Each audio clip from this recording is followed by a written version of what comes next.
హిందూ మతంలో వసంత పంచమిని చాలా ఘనంగా జరుపుకుంటారు. ఆ రోజు చాలామంది తల్లిదండ్రులు తమ పిల్లలకి అక్షరాభ్యాసం చేయిస్తారు. అలా చేస్తే వాళ్ళు విద్యలో చక్కగా రాణిస్తారని నమ్ముతారు. వసంత పంచమి రోజు సరస్వతి దేవిని పూజిస్తారు.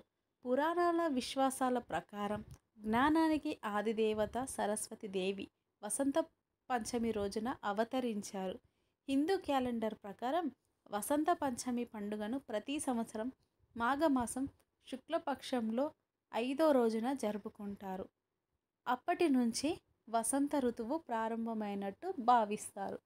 వసంత పంచమి శుభముహూర్తం పంచాంగం ప్రకారం తిథి ఫిబ్రవరి 13 మధ్యాహ్నం 2 గంటల 41 నిమిషాలకి ప్రారంభమయ్యి ఫిబ్రవరి 14 మధ్యాహ్నం 12:09 గంటలకి ముగుస్తుంది.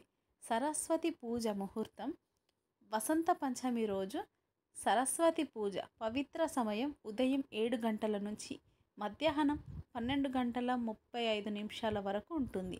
మొత్తం పూజ సమయం 5:35. వసంత పంచమి ప్రాముఖ్యత. ఈ పవిత్రమైన రోజున సరస్వతీదేవి దగ్గర పుస్తకాలు పెన్నులు ఉంచి పూజ చేస్తారు. ఇలా పూజించడం వల్ల జ్ఞానం పొందుతారని నమ్ముతారు. శుభకార్యాలు నిర్వహించేందుకు ఇది ఎంతో పవిత్రమైన రోజుగా పరిగణిస్తారు. ముహూర్తం లేకపోయినా ఆ రోజు ఏదైనా పని ప్రారంభించడం మంచిదని భావిస్తారు. వసంత పంచమి పూజా విధి. సూర్యోదయానికి ముందే స్నానం చేసి పసుపు లేదా తెల్లని వస్త్రాలు ధరించాలి. సరస్వతీదేవి విగ్రహాన్ని ఉత్తర దిక్కున పెట్టి పూజించాలి. సరస్వతీ మాత విగ్రహానికి పసుపు రంగు వస్త్రాలు సమర్పించాలి. రోలి, గంధం, పసుపు, కుంకుమ పువ్వు, పసుపు లేదా తెలుపు రంగు పువ్వులు, నైవేద్యం, అక్షత్ సమర్పించాలి. అమ్మవారి ముందు సంగీత వాయిద్యాలు, పుస్తకాలు ఉంచి పూజ చేయాలి. విద్యార్థులు కావాలనుకుంటే ఆ రోజు సరస్వతి మాత కోసం ఉపవాసం ఉండవచ్చు. సరస్వతి పూజ కోసం దేవత విగ్రహం లేదా చిత్రపటాన్ని ఎన్నుకునేటప్పుడు తామర పువ్వు మీద కూర్చున్న భంగిమలో ఉన్నదాన్ని ఎంచుకోవాలి. దేవత నిలబడి ఉన్న భంగిమలో ఉన్న చిత్రాన్ని నివారించాలి.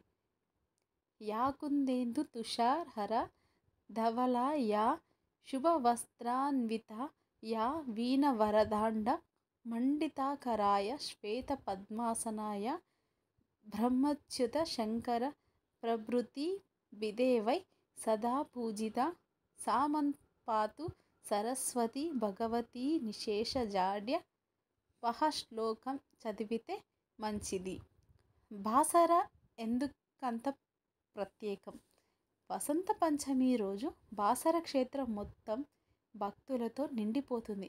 అక్కడ ఉన్న సరస్వతి దేవిని దర్శించుకొని తమ పిల్లలకి అక్షరాభ్యాసం చేస్తారు. కురుక్షేత్ర యుద్ధం వల్ల మనసు చలించిపోయిన వ్యాసులు తపస్సు చేసుకోవడానికి గోదావరి తీరంలో ఉన్న బాసరకి వచ్చారు.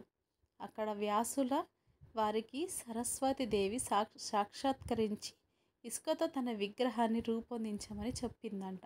అలా వ్యాసుల వారు ఇసుకతో అమ్మవారి విగ్రహాన్ని తయారు చేశారు. అదే ఇప్పుడు కనిపించే మూల విరాట్. నిత్యం అమ్మవారికి పసుపు రాస్తూ పూజలు చేస్తారు. శాంతి స్వరూపులైన సరస్వతీదేవి ఒక చేతితో వీణ, మరో చేతిలో పుస్తకం, జపమాల, అభయముద్రలు ధరించి ఉంటుంది.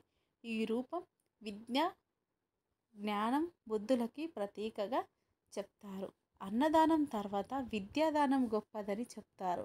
ఆమె కరుణతోనే విద్యాప్రాప్తి లభిస్తుందని పండితులు చెబుతారు. Thank you for watching.